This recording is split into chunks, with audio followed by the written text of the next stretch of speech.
na gabi. Kalamay ubi. Ayan, ito yung ingredients natin. Ayan, food coloring. Si Coco Mama. At saka si Julie Kaukaw. Ha?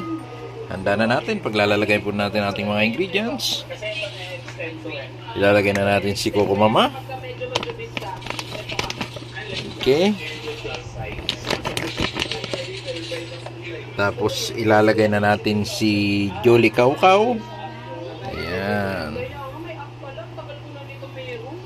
Pakasarap po niyan. Sasay din na lang natin mamaya. Ilalagay na natin yung ating si Jersey Ube. Ayan.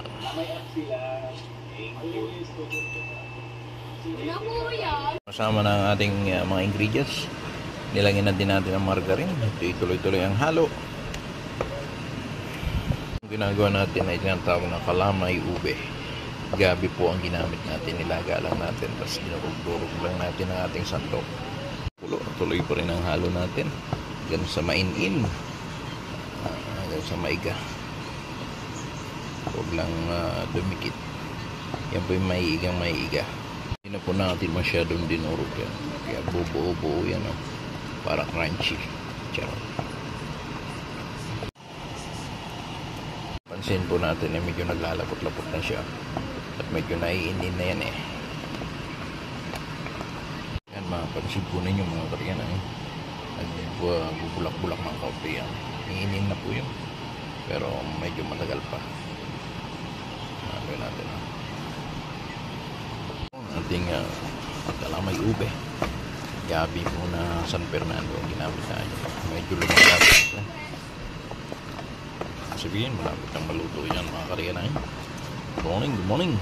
Ito po yung ating ubig kalamay, gabing San Fernando ang ginamit natin yan. At ito po yung tagahalo natin. Hi! Ayan na po.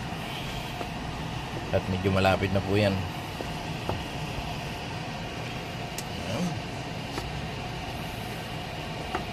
Ingredients po natin dyan ay gabing San Fernando, gatas na ube, at gata at saka margarine po mga. Hindi po tayo naglagay ng sugar mga kasi matamis na po yung gatas na malapot. Sabihin ay malapit ng maluto, humihiwalay na po sa ating lutuan mga katiyan yung ating kalamay ube. Kaya naglagay ho tayo ng margarine dyan para hindi dumikit at masunog. Eto na po at humihiwalay na. Malapit na pong maluto. Ayan na. Humihiwalay na. Malapit na po yung maluto mga katiyan eh. Tingnan nyo naman yan oh. Ayan na po.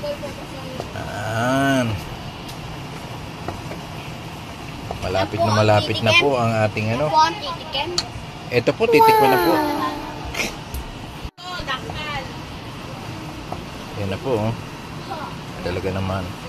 Mas malaki. Luto na po. Taahonin na po natin. Luto na pa yan. Ahon na natin mga katiyan.